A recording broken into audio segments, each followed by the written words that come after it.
Yes. Okay. Hello, everyone. Welcome to the July STC San Francisco Silicon Valley chapter meeting. I'm happy to introduce Ray Kim, who I met at STC Summit in Atlanta, Georgia, a couple of years ago. And Ray first joined the STC in about 1997 when he worked as a full-time tech writer. He wasn't a member, well, he worked IT jobs on and off for the past few years, but rejoined about 3 years ago. Since then, he's been getting more involved with STC as he does more tech writing than IT these days. And you can also find out a lot more about him on our website. One thing I always like to ask guests if there are books or quotes that they want to pass on to us. And one book he recommends is the Checklist Manifesto, which he says is an excellent read. And I have heard great things about that one as well. And as for quotes, he says that one he coined is Ben Franklin had it wrong. There are three sure things, not two: death, taxes, and change.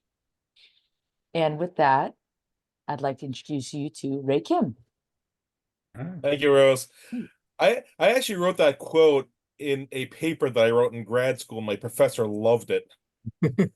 He even asked me, he's like, "Can I use that?" I'm like, "Sure." So anyway, thank you very much. Glad to be here. Thank you very much for having me. I'm going to start up my slides and I'm going to see if I can share this, if you can bear with me for just a moment here. Oh, where is it? Here it is. Okay, can everybody see my slides? Yes. Yes. Okay. So once again, welcome everybody. This is my presentation titled Networking 101, Building Professional Relationships. I don't know how many of you went to Summit in Minneapolis this past May, but this is the same presentation I gave at Summit. So you'll see.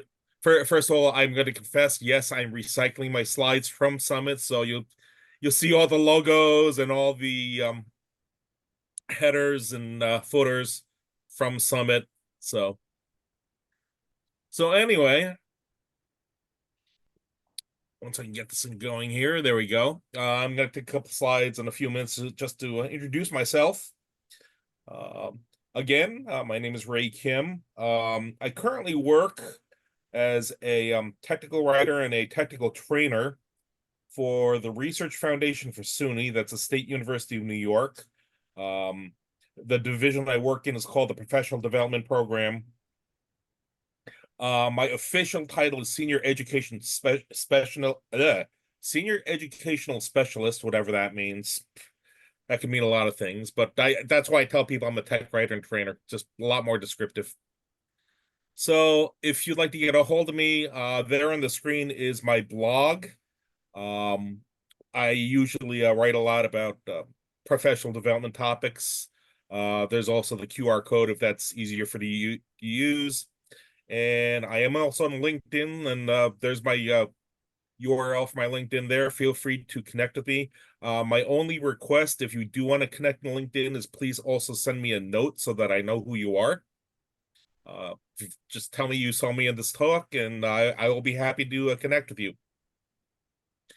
So, as I was saying, I am currently a tech writer and trainer. I do have a background in various other positions, including with SQL Server. As I mentioned earlier, I do also have background in application development and as a web developer and various IT stuff. I've been a SQL Saturday speaker since 2015. That's how I got my start in presentations. SQL Saturday, that's that link that I posted to the chat a little while ago. Feel free to take a look at that if you're interested. I've spoken at PASS Data Community Summit 4 times. This past year is the second year in a row that I've spoken at STC Summit. I spoke at Atlanta last year. I spoke at Minneapolis this year. I hope to get to do a lot more than that. We'll see what happens.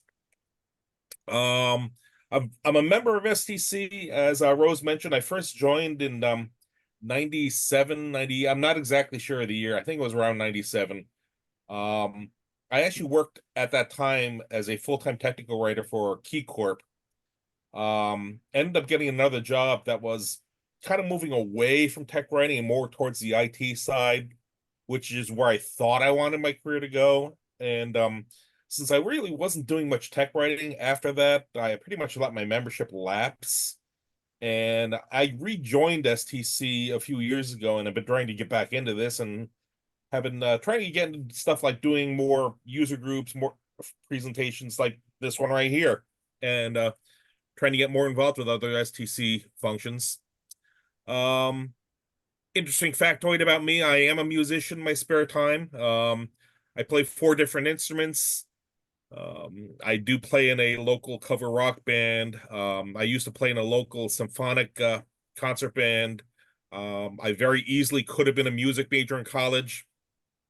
Um, I am a big sports fan, especially I could talk your ear off about baseball and college sports. Um, and one thing you will learn about me once you do get to know me is that I bleed Syracuse orange. I am very proud of my alma mater.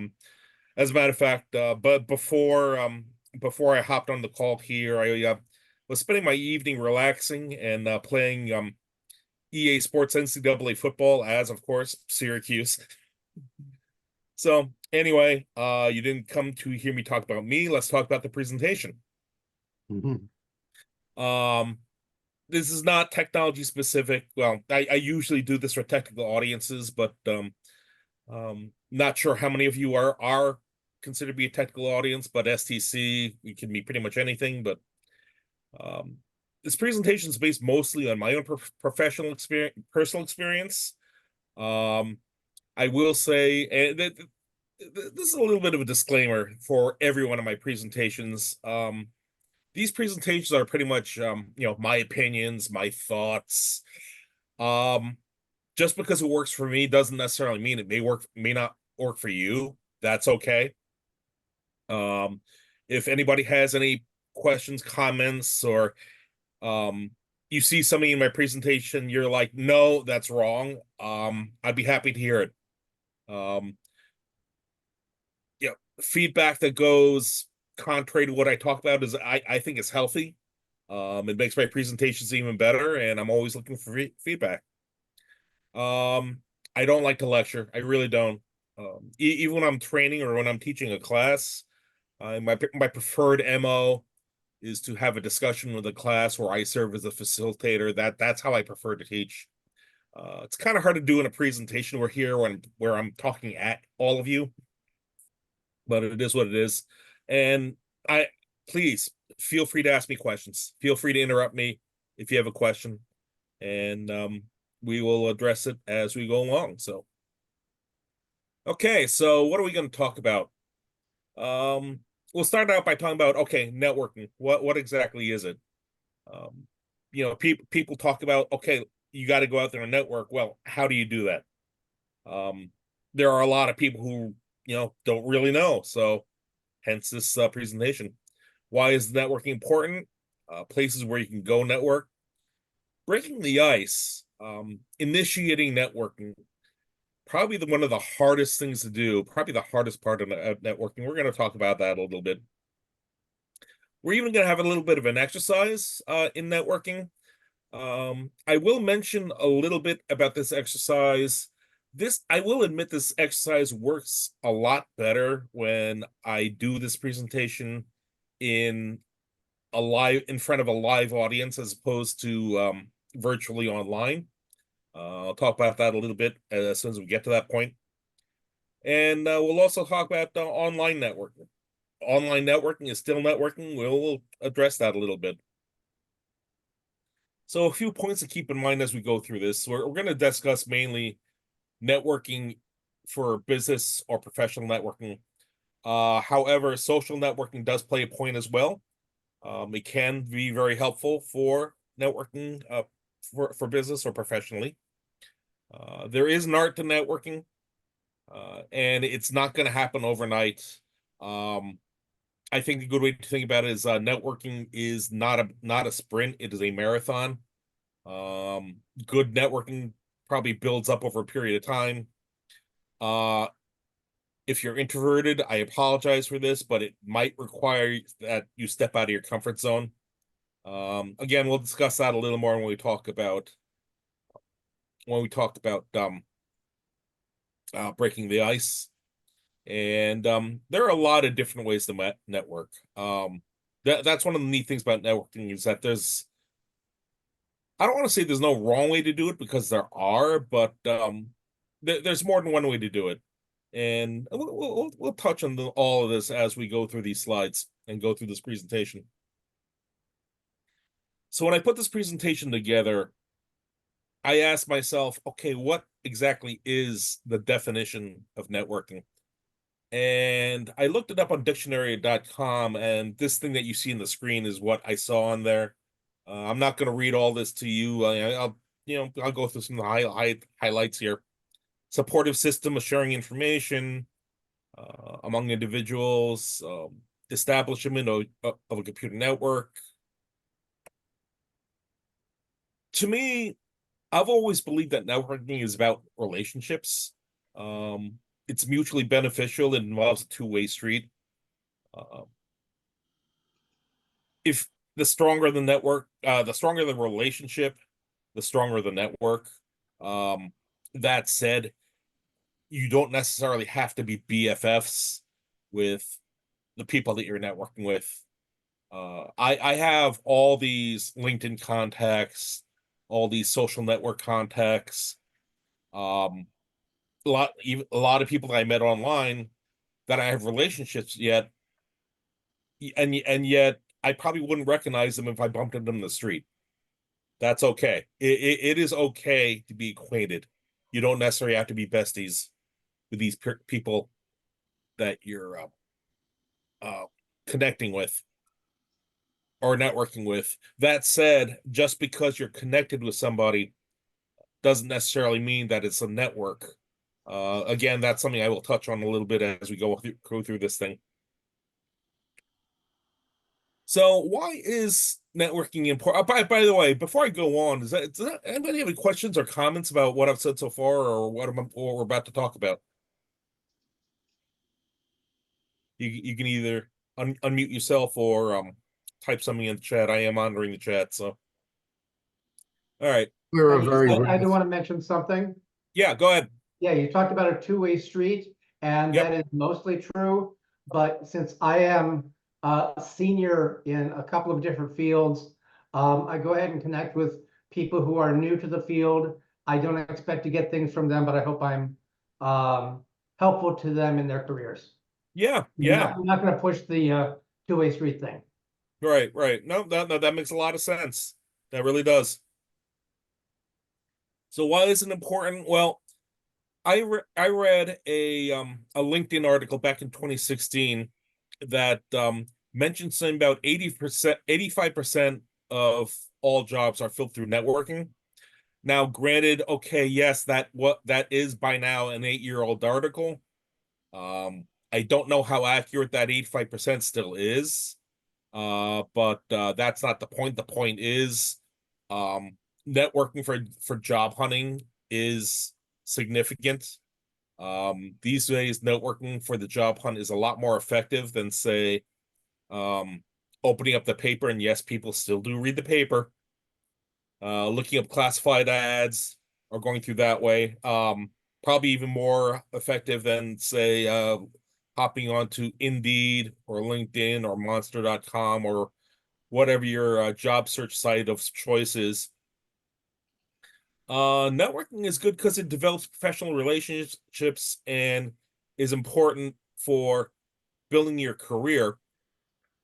Even my own exploits, if you will, as a presentation speaker, I have connected so much with all these experts in fields.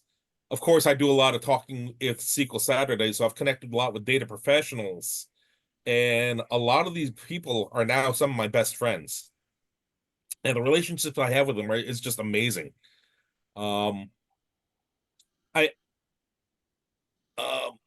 Sorry, I lost my train of thought. It is 10:30 p.m. here after all. Anyway, um, I'm sure a lot of you have you ever heard of the term hive mind? Yes, no? If you haven't, basically what that is um yeah, I see it a lot in social Org. networks. Yep. I see it a lot on Facebook. Hey, hive mind, I have a question for all of you. Um, let's say you have a problem, someone somewhere might know an answer to that question. So basically hive mind refers to the collective intelligence, I guess, for lack of a better phrase. Um, increase exposure. I mean, the more people who know about you, the better the network, the more connections you're going to have, the more you might find an answer to a problem, might find a job, or might find an answer or whatever. Added bonus, you make new friends. So, all right. So, where do you go network? Let's start with a few obvious examples. Um, right here on this group that you're on right now, that's one of them. A user group for a profession of your choice. Technical writers, of course, STC. Like I said, I deal a lot with data professionals, so a group such as SQL Saturday, or they also have their own summit, Past Summit, places like that. General and various meetups. If you go to meetup.com, you'll often find a lot of different special interest groups of various types on there. Um, so, bottom line is look for any groups, and there are a lot of them out there, meetings, organizations that are related to your professional interests. So that's those are the obvious examples. Some of the not so obvious examples. How many of you have kids and wherever you have kids, playing ball, you're gonna have parents who get together. Parents who get together. That's an opportunity to network right there.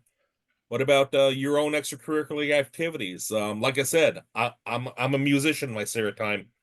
Um, this picture you see of me is with a friend of mine. That's with the symphonic band that we played with. So, alumni functions. Um, I travel regularly out to Syracuse to I've got football season tickets. Um, I go out there for homecoming every year. We were talking about RPI earlier. I mean, RPI is only a couple of miles from my house, so and I go there for alumni events. Um, the gym. I actually used to do CrossFit. Uh, I had to stop after my knees started talking to me, but I made more friends going to the gym, and I actually made a few professional networking contacts through there as well. Um, even just regular social events, parties, cookouts, barbecues, book clubs, organizational meetings. The bottom line is any opportunity we have to interact with someone else, that's a networking opportunity right there. Social networking helps as well. Uh, I've found, of course, if you're likable, if you're engaging, people are more likely to engage with you, and you're more likely to be remembered for all the right reasons. If you're not likable, if you push people away, if you're offensive, people will stay away most likely. Be wary of your body language. I mean, if you're talking to someone and you're standing here, kind of looking like this, going, yeah, uh-huh, yeah, whatever. I mean, doesn't look like they're going to be very interested, right? And so sometimes you got to be very of not just of what you're saying out loud, but what your body's saying as well. Um, okay, show of hands. How many of you folks consider yourself introverted, shy, socially awkward? A little bit. Yeah, a little bit. Um, You're Richard. I will say that you are not alone. Um, You'll notice here that I myself am holding my hand up. I do tend to be, people think I'm extroverted, outspoken, loud. I admit it. I have a voice that carries pretty well. I've had people on the opposite sides of the rooms come up to me say, "Hey, can you keep it down?" But let me let you in a secret. I go to a party where I know absolutely nobody, and I could very easily be the person all by himself off in the corner. So I've been there and done that, and I get it. So the only trouble with trying to network is that there is a little bit of effort involved. Sorry, introverts, there's really no way around this. So it is going to have to, you probably will need to step out of your comfort zone. I see a question in the chat. I'll get to that in just a sec. Look for ways to break the ice, and this is something we're going to talk about a little bit more. I do have a few slides dedicated to breaking the ice, so we'll talk about that a little more in a little bit. Practice and prepare. I mean, there's nothing wrong with standing in front of a mirror and saying, practicing networking. The analogy I use, I'm not sure how politically correct this is, but I'll say it anyway. The high school student who practices kissing a girl in front of the mirror. I mean, nobody's ever going to see that. Who cares? Go ahead and practice. Go ahead and practice on your own time and prepare. And if none of this all works, bring a friend. A little moral support is always a good thing. So, so I'm just looking at the question in the chat here. I wonder what the other 15% is. Oh yeah, 15% in regards to the job hunt thing. And if a recruiter who I don't know contacts me and I get a job, would you still call that networking? That's actually an interesting question. There, I do get a lot of spam recruiter contacts. For spam recruiters, I would say absolutely not. I'm not going to get into this now. I mean, this could be an entire other conversation, but long story short is that spam recruiters, in my opinion, are bad news. They're not there to help you out. They really don't give a crap about you. I mean, they're just there to make a buck. Well, the real question about that 85% is what is LinkedIn counting? That's a good question. I'll be honest. I don't know the answer to that. I mean, it's a number I grabbed off the article, and back at the time when I grabbed it, it sounded like it made sense. And okay, what defines one as a spam recruiter? A legitimate recruiter will sit down with you, get to know you, get to know what you're looking for, what you're pursuing, will go out and be an advocate on your behalf on trying to get a position. A spam recruiter will not do that. A spam recruiter is just, again, trying to make a buck. Basically, they're just trying to get as many positions as possible to make as much money as possible, and the way that they do it is just completely unethical. I myself have had really bad experiences with spam recruiters. Well, let me give one example of why you would not want to use a spam recruiter. Number one, you never want to send an application to the same organization more than once. And spam recruiters are notorious for doing stuff like that. But I remember my first experience with a spam recruiter. I said, okay, I'll fine. I asked them point blank, who is the organization with, and they kept generically saying, oh, it's just an insurance company. Yeah, and the insurance company is. I kept asking the questions, then they wouldn't answer. They would not give me a straight answer. And when I finally found out who it was, it turned out to be a company that I was not interested in working for. I've never trusted spam recruiters since. And there are a lot of other people who have dealt with them, who could probably explain why they're bad a lot better than I can. But long story short, is that spam recruiters are bad news. Avoid them at all costs. I've gotten things where people just picked a word out of my LinkedIn profile and approached me for a job that had absolutely nothing to do with what I do, but did relate to that one word out of my profile. Oh yeah, I get those all the time. Yeah. My delete key gets a lot of exercise. All right, so going on to the slides. I remember seeing a presentation once that talked about networking, and they mentioned there were three basic steps for networking, and it made a lot of sense to me. And these are the steps I'm going to share with you here. Step number one is initiating contact, which, in my opinion, is the hardest part. I mean, as a high school kid, I mean, there was a girl I really wanted to talk to. I could never get up the guts to talk to her. I mean, on a professional level, in a business sense, it's kind of the same thing. It's like, how do you initiate contact? So again, we will talk about that a little more in a little bit. First impressions, dude, they tend to be important.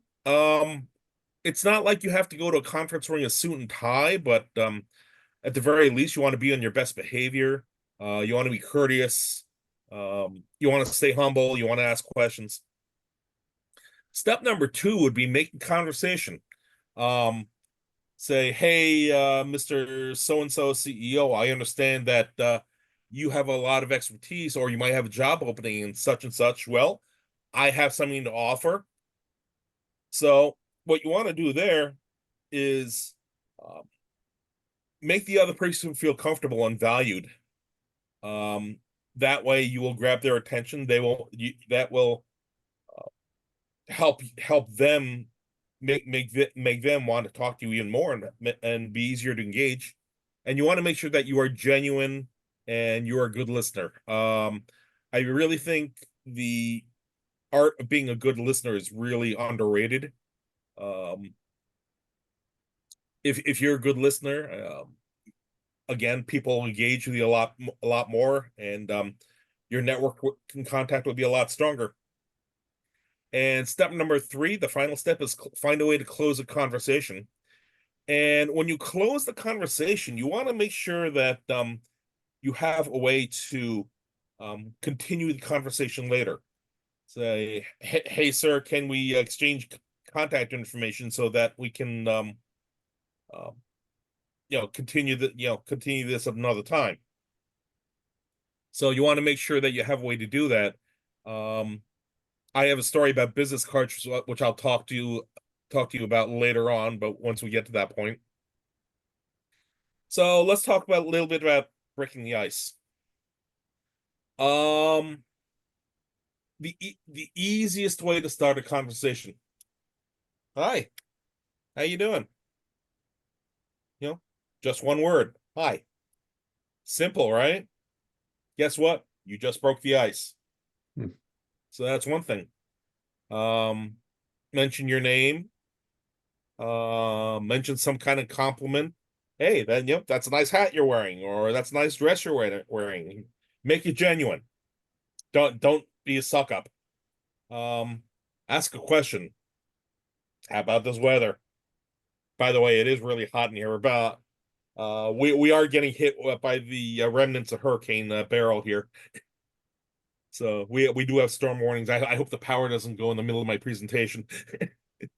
But how about those Giants?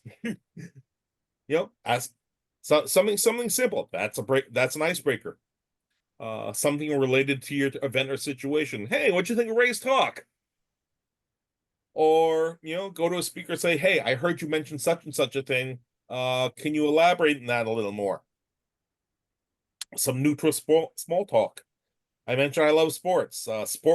I'm not everybody's into sports. That's okay, but in general, sports is a universally beloved topic. So you could start the conversation about sports, and there's a pretty good chance that somebody will engage with you.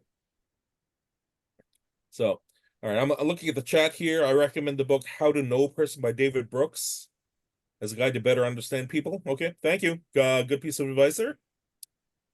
Now, there are certain ways that you never want to break the ice. You never want to start a conversation with anything related to politics or religion, especially these days. Politics is a hot button topic. First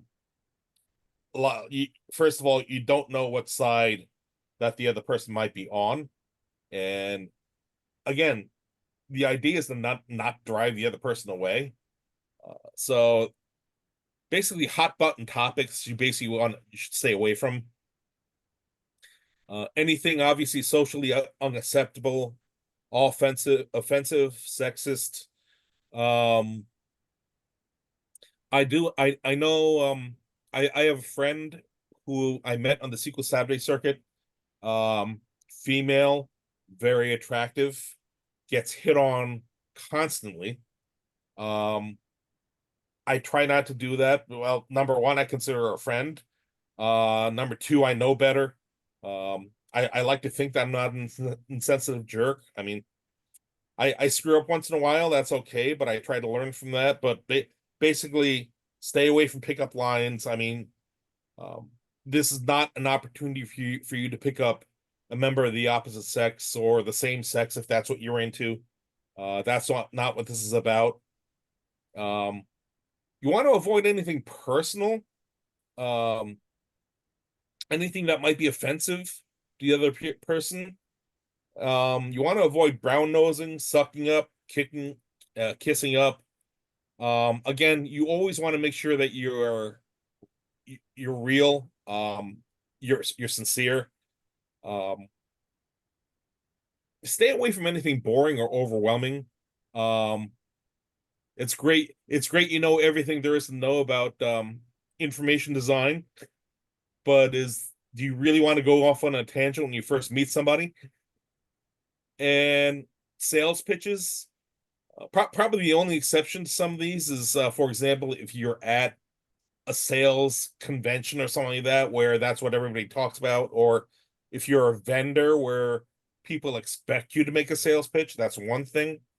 But when you're trying to connect for business networking, you generally want to stay away from sales pitches. Other ways to encourage conversation, wear an article of clothing that'll start a conversation.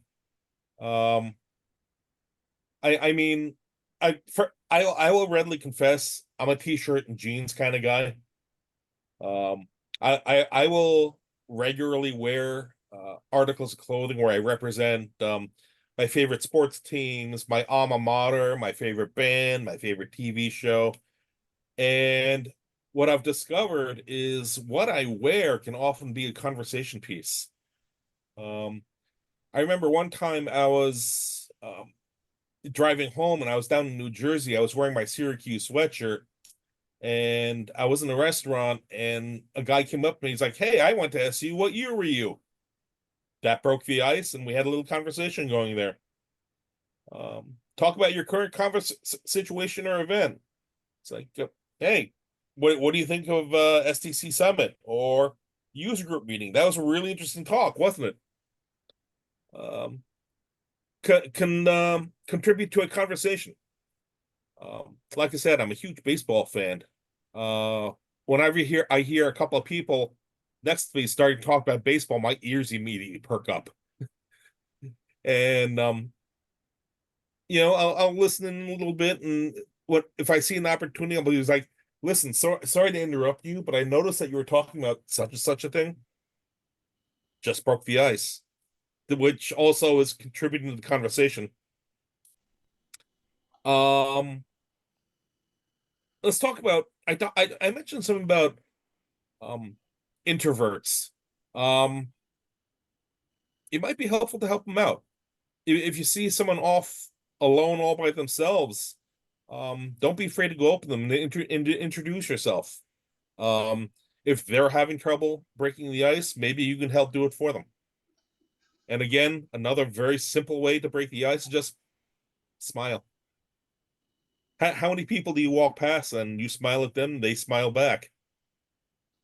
Very, very simple, but it works. Okay, looking at a comment here, anything boring or overwhelming? I sometimes warn people I can tell you more about languages than you care to know. That's certainly understandable. All right.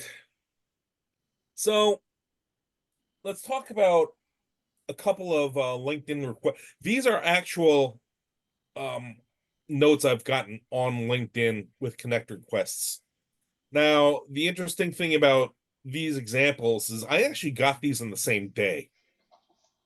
I was down in Philadelphia. I was attending a SQL Saturday where I'd spoken about, or I'd given a talk about I forget what it was. I don't remember if it was technical writing or something else. But anyway, I was down there. I gave this presentation. Later that day, very same day, I checked my LinkedIn, and there were two notes in there. The first note was this one that you see here. Um, I'm always looking to build my network with great people, and you would be delighted to have you in my network. I've gotten that one too. Y- Let me ask you something. You see this thing, how do you react? Spam. Bam, it has that smell to it. Mm, It's a little too unctuous. yep. No. I'll tell you what, I saw this thing. I could not delete this fast enough. The only thing that stopped me from deleting was, you know what, this would make a great example for a presentation. Okay. So I basically copied that note and I pretty much deleted it right after that. Perfect example of how not to break the ice. I mean, brown nosing, sucking up, kissing up, which for me is a major turn off. It's like, you want to get my attention? Don't try to suck up to me. I mean, it was canned, condescending, impersonal. She gave me absolutely no reason whatsoever to make me want to connect with her. And other than copying that text just for example purposes, again, I could not delete that request fast enough. Now, the very same day, later that day, I got this request. This came from a person who attended my presentation and actually uh, connected to me on my LinkedIn. And she wrote this note: I really enjoyed your presentation. The tie challenge was an interesting way to get the point across. Now, let me explain for a minute what the tie challenge is. I have two other presentations that I do, and in these presentations, I have a demonstration of just how difficult it is to communicate. And how the demo works is I have a tie, just an ordinary tie, right? And what I will do is I will ask for a volunteer to come up, and I request that the volunteer is somebody who knows absolutely nothing about how to tie a tie. So my instruction to that person is put that on. And after the person struggles for a while, I get the rest of the audience involved. I tell the audience, okay, here's my instruction to the rest of you. You have to tell this person how to put that on. And I let them go. And I'll tell you something. Um, I've done that demo a lot of times, and the results can often be very entertaining. It's almost impossible to do without visual aids. Yeah, exactly. But anyway, that's what this person was referring to, the tie challenge. And she even goes on to say, I'd like to stay in touch and maybe pick your brain about tech writing again at some point in the future. You want to know something? That note, complimentary, made me feel valued. She mentioned the tie challenge. She mentioned something very specific that told me that she was there. She saw my presentation. She included a note saying she wanted to continue this conversation. Tell you what, I was happy to accept her request. I see her online once in a while, and we're still connected this day. So, all right, now at this point, this is where I tell the room, okay, let's do a networking exercise. Now we're gonna do it's a little more difficult to do it here. Number one, because um we are online. This is virtual. So unlike a big room where I can have everybody pair up and go off and do this little exercise, um, what I'm going to do instead is first of all, let me look at the list here. I'm going to pick on. Is Arya still online? Right here. Yep. Let me Okay. So I'm going to pick on you, Okay. and I would like to have. Well, but before I do, let me ask you a question. First of all, you're new to this group, yes? So I'm assuming you don't know anybody here. Correct. Okay. Um, I'd like to ask for somebody else on this call to also unmute themselves. Now, here's what we're gonna do. You two are going to be our little networking demonstration. So here's what we're gonna do. I'm gonna have you two basically have a little conversation, where we're breaking the ice and doing a little bit of networking. So suggestions on what to do here. You mentioned, your name, what you do, something interesting about yourself. It does not have to be about TechCom or your job. It can be your hobby. It can be anything you want. Business card. Well, it's kind of hard to trade business cards on a virtual forum. You can substitute like exchanging LinkedIn contacts. So, okay. So those are your marching orders. Go for it. I'm going to turn it over to you.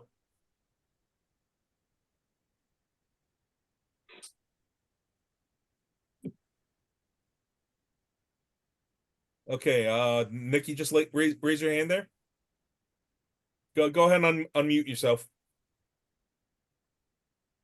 Hi, I'm Nikki Davis. Hey, And Nikki. right now I'm retired. My big thing is to help scientists to become more productive by making it easier for them to do their experiments. And for most of my career, I had the job title of technical writer. Okay. Or usability expert, but the real thing is usability. And right now I'm working part-time for a company that lets me, that I'm doing a little bit of technical writing for. Something interesting about myself. I am a horse crazy young girl. I love thoroughbred racing, but I don't care to bet. And I have a bunch of friends who are the same thing. We talk about it just as a sport, not who's, we talk about after, how did you like that? That was an interesting race kind of thing. So, all right. By the way, let me just chime in real quick. You don't necessarily have to follow these instructions to a degree, to a T. I mean, these are just suggestions. So anyway, Something go ahead. interesting about myself. Yeah, well, I mean, it's a little bit more comprehensible than something like, oh, I'm really into chemical representation. And And the the other internet. thing, Nikki, is that some of these, with some of these, maybe you need to pause and let the other person speak, and then Mhm. hit the next point after the response. Okay. Sure. Okay. Nikki, I noticed you mentioned that you loved horses, right? Mm-hmm. My uncle happens to own a lot of horses at his farm. Oh, Cool. cool. Yeah. I get to see them once in a while whenever I visit him. And I used to be scared of horses when I was a little kid, but growing up, I got to get used to them and start to ride them as well. Mhm. All right. Very cool. Anything Yeah. else, Arya? Or Aria? Should I continue talking more about myself or? Yeah, Sure. please. Knock yourself out. Yeah. As you can see, I'm in the Bay Area. I grew up in California. I studied in computer science and worked for startups for several years, and also worked with research scientists, helping raise funds and running experiments. Ask him Actually, let what me ask you. startup he worked for. I'm sorry, what? Nikki, ask him what startup he worked for. What startup do you work for? So I don't know if that's the official name, but there used to be an area called QB3 near San Francisco area. They rebranded their name to something else, but I worked for several startups in the past. The previous one I worked with was called Junevity, and I've been working with startups for about 5 to 6 years, raising funds, helping them run experiments, and working as a software engineer. Cool. Oh, cool. Cool. Hey, Aria, let me ask you a question. What compelled you to join in this meeting tonight? Yeah, I wanted to get a chance to meet more people, get a chance to network. I'm currently looking for opportunities to work with people, and I saw this on meet.com and I decided to join. And I'm excited I did because I'm seeing a lot of great people, and I get to see this great presentation as well. Awesome. Awesome. I think that there was a missed opportunity back there on Nikki's part. And that was that when you mentioned that your uncle had lots of horses, I would have followed up with a question about the horses. Are they race horses? Does he, what is he? What breed are Not everybody has lots of horses. What does he do with the horses?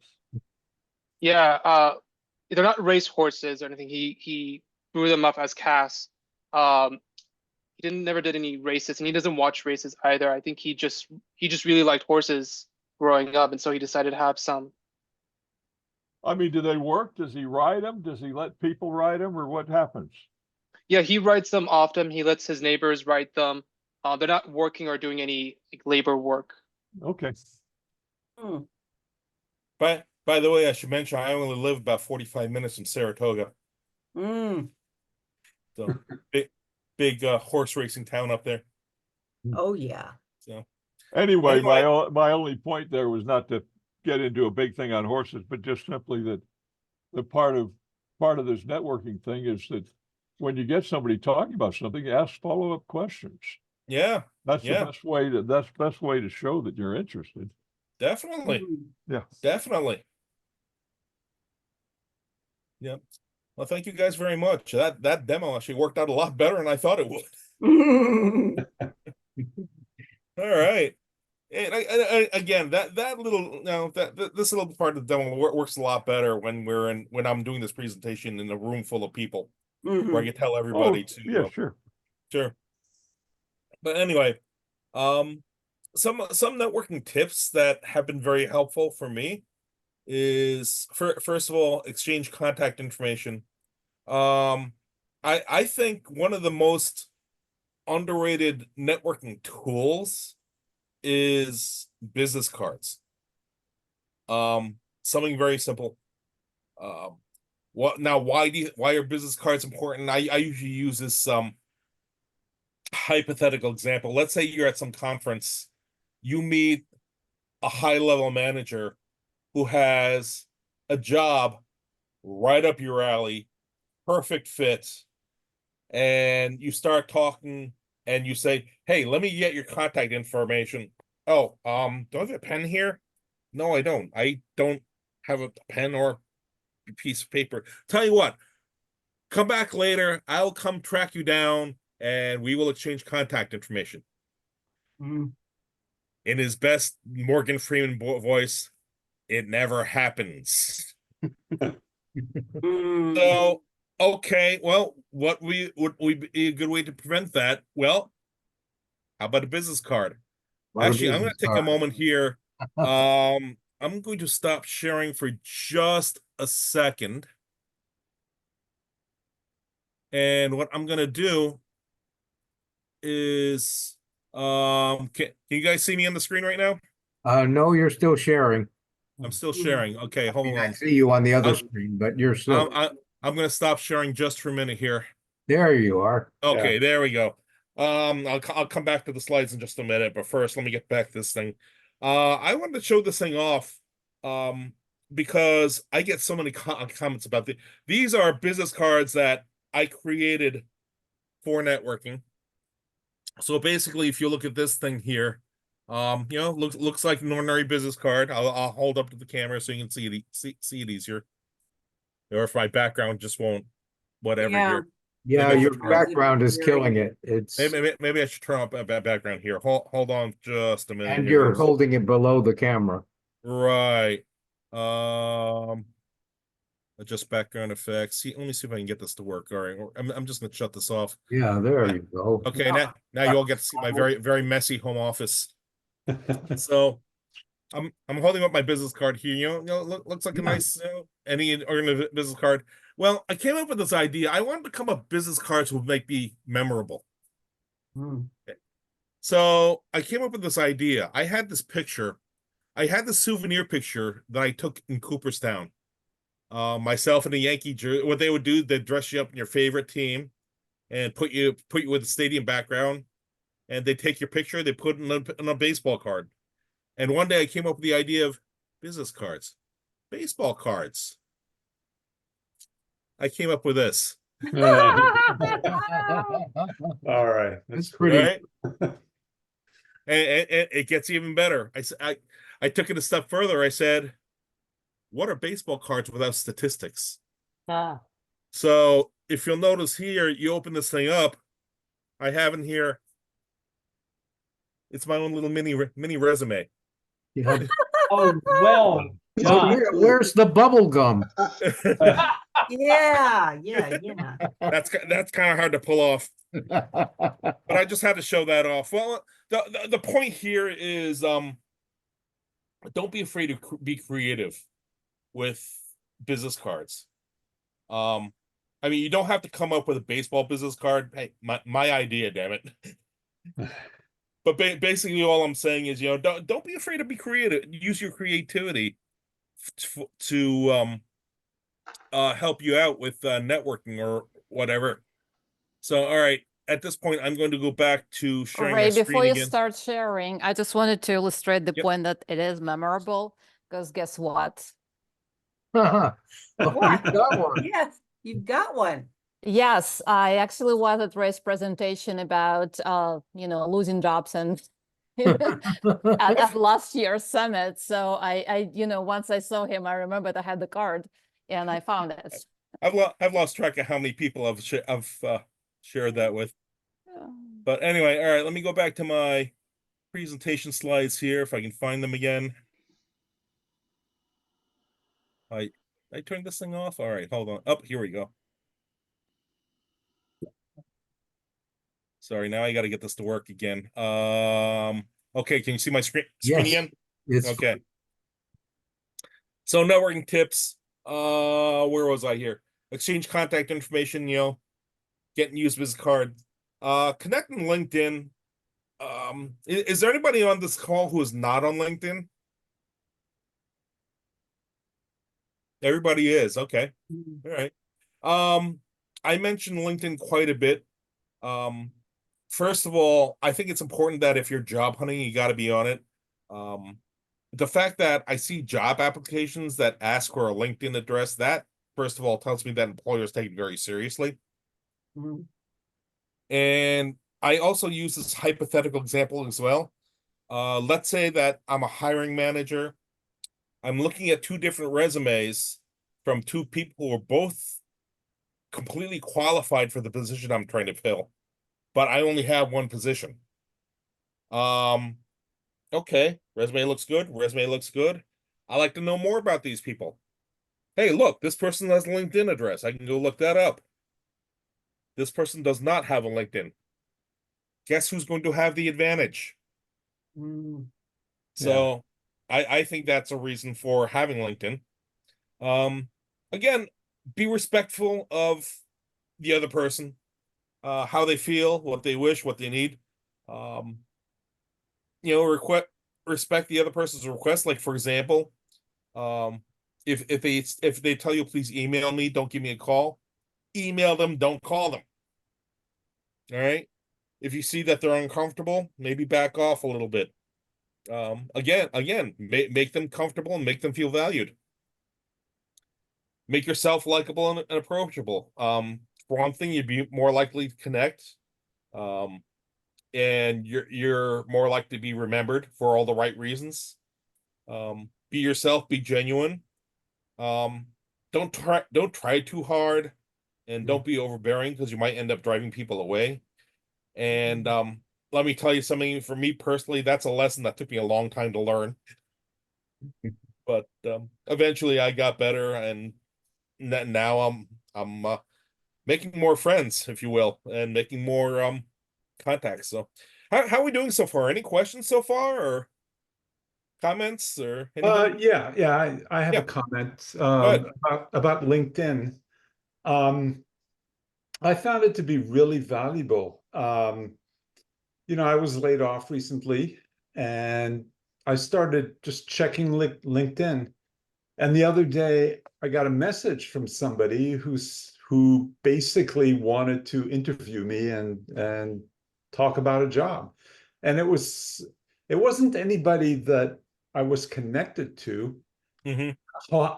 However, there was somebody that I worked with who liked what I did, and they connected with this other person on LinkedIn, and they got to me. So basically it was just serendipitous, this just came out of nowhere. So I just thought that was really nice, Good, great. That's it awesome. worked for me. Yeah. That's great. Well, about online networking, I mean, LinkedIn is a great tool. I describe LinkedIn as being the Facebook for professionals.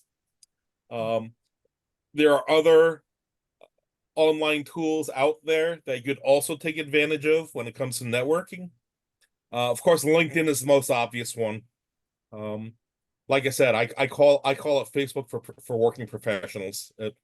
I mean, it's great for maintaining your resume information, or if you're handing your resume out to other employers, it can do stuff to enhance or add or complement your resume information.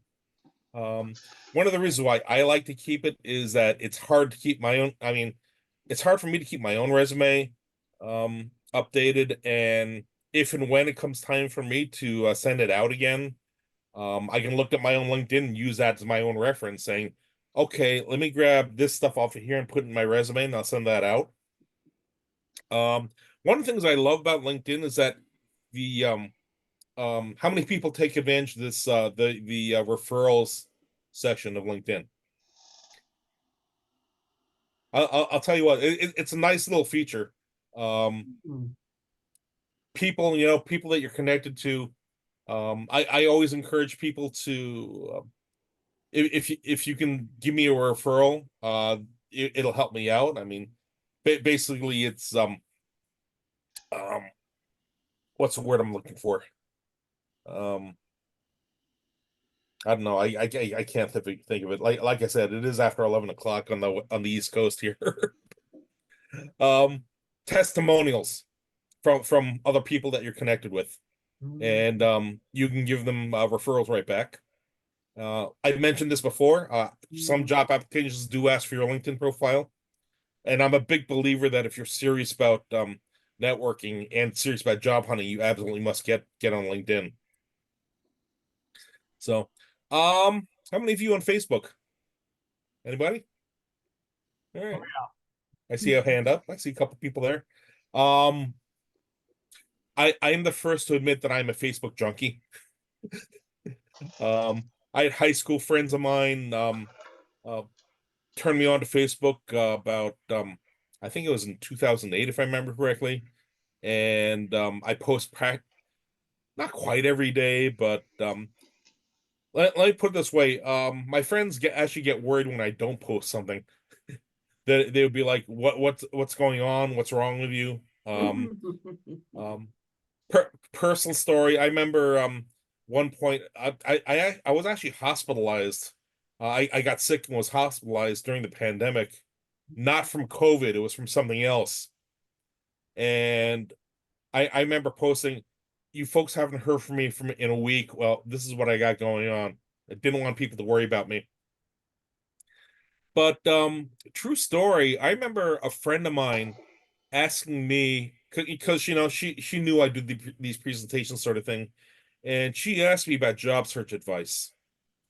And I said to her, "Well, you're on Facebook, aren't you?" She's like, "Yeah," and I'm like, "Why don't you use that to connect with people on job hunt?" It had never occurred to her to use Facebook for that purpose. Hmm. I mean, let's say you have 100 friends you're connected with on Facebook. Guess what? That's a network. 100 friends on Facebook, you got 100 people you're networked to right there. So there's nothing that says you cannot use Facebook for professional reasons, for professional networking. I do it all the time. I have plenty of Facebook friends that I've connected with professionally. Anybody here have a blog? Of what? Oh, A blog? blog? Yep. Yes. All right. Basically, a blog is an online journal. Um, I'm not going to get too much into it. As a matter of fact, I'm going to say that I actually do have um another presentation I do entirely about blogging. Um, I'm not going to get into that too much right now because I've already been talking for what almost an hour, coming up in an hour, I guess, if I'm not there already. But blogging is an online journal. Um, it demonstrates your knowledge. Um, you can use as your own personal reference source. I had one friend who had a blog and was looking for a piece of information. So he went on to Google, he looked it up, and he got the information from his own blog. He had actually gotten it. He had actually gotten his information from an article he had written several years earlier that he had forgotten all about. So he was his own reference resource. And I mentioned earlier about ideally networking is a two-way streak. Well, blogging is a two-way streak because one of the features of the blog is that you can solicit comments from users. So in that sense, you can communicate whoever's reading it. One other thing but before I go into other stuff, it's not just I mentioned demonstrate your knowledge, but another great reason for having a blog is demonstrating what you don't know. Now here's what I'm talking about. You can write an article on your blog saying, "Hey, there's this subject matter of such and such thing, whatever that is. I don't know anything about it, but I want to learn more about it. So I'm going to blog about these steps that I'm going to take to learn that." Let me tell you something. Employers love to see that. They love to see that you're learning something and that you're learning something new, and that's something great to put in your blog. That again, this is a huge topic that again I could take an entire article to talk about. So Tom on my note, Johnson is a good example of that. He when he wants to learn about something, he starts working very hard on it and blogging about it. yep, You've seen Tom Johnson's I'd rather be writing. Yeah. sure, yes, I've heard. Well, I've never seen it. I've heard of it though. No. Yep. So again, I like to say all net. Well, okay. Going back to earlier comment that was mentioned before, most networking is two-way street, and that includes online. There are a lot these days. There are also a lot of online groups that are out there. Just like user groups that are in person. Online user groups work just as well. I mean, granted, you can't get snacks or food at an online event unless you buy it yourself, but the principle still works. You meet people with like interests, and you maintain a lot of connections. So you've been listening to me talk for the last hour about networking. Don't just take my word for it. There are other resources out there, other presentations I've seen about networking. Here's some examples. Now, these are all presentations I've seen from other SQL Saturday conferences. Um, these people are all friends of mine. Um, Paresh Matwala is a very good friend of mine. He does a lot of excellent professional development topics. So if you see anything by him, by all means, I encourage you to go look at um, his talks. If you have your own business, you may have heard of an organization called BNI, Business Networking International. Basically, it's a networking organization for business owners. Meetup.com has a lot of excellent resources for connecting with groups and other like-minded people. Again, your local user group. I mean, you folks, Bay Area STC. That's a great group to be in, and other groups around the country as well. If there is no user group nearby that interests you, consider starting your own. And again, any activity in which you're involved. Anytime that you interact with another person, that's a networking opportunity right there. Improving speaking and social skills. One thing that I highly recommend is Dale. How many of you are familiar with Dale Carnegie training? Good heavens, from the 1930s? Yep. Yep. Well, they still teach it today, and a lot of principles still are still the same. I myself am a Dale Carnegie grad, by the way. Mhm. It's been a long time since I took it, but I thought it was a great program. Trouble is it's not free. What you could do is probably get an employer to sponsor it if you can do that and have them pay for your training. You familiar with a program called Toastmasters? Yes. Yep, Toastmasters. I have a lot of friends involved with it. I myself am not involved with it, but I know people who are, and they Yeah. all recommend it highly. Yeah, we have a member that's not here on the call today, but is very involved in Toastmasters. Yep. So these are a couple great organizations to help with improving training and social skills. I feel like I missed a slide here somewhere.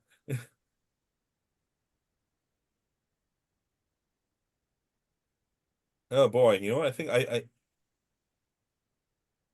yeah, I think I'm missing a couple of slides. And anyway, that's pretty much it. Just to recap what we spoke about. Uh, we spoke about breaking the ice. We spoke about opportunities to network. We saw an example of how to network, other resources. Anybody have any questions or comments or thoughts?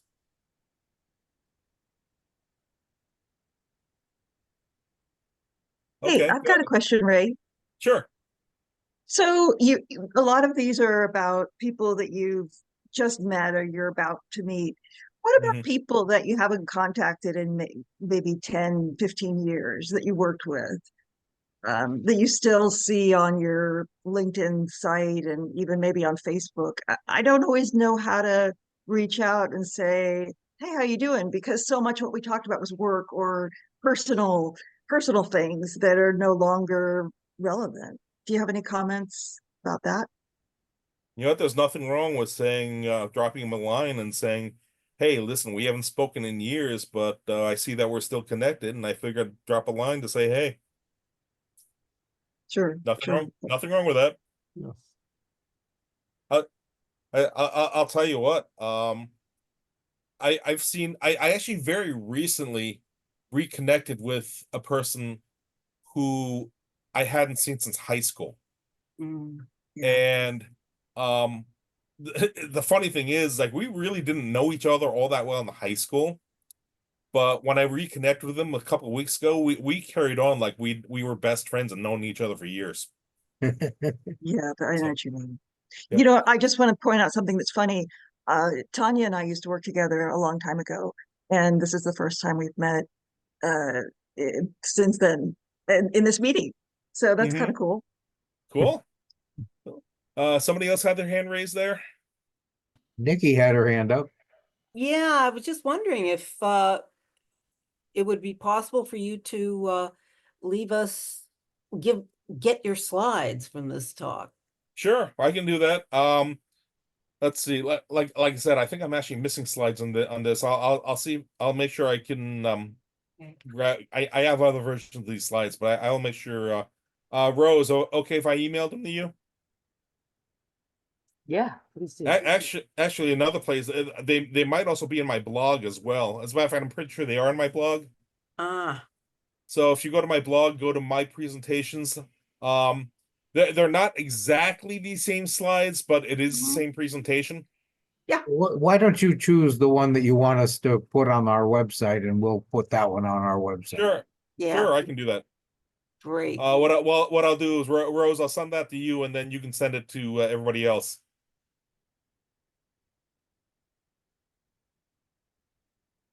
Okay. Anybody else? Any other questions, comments, issues? No, Anybody we have? kept you up pretty late already. Yeah, it's 11:30 and over here on the East Coast. So. All right, I'm going to stop the recording here, but people can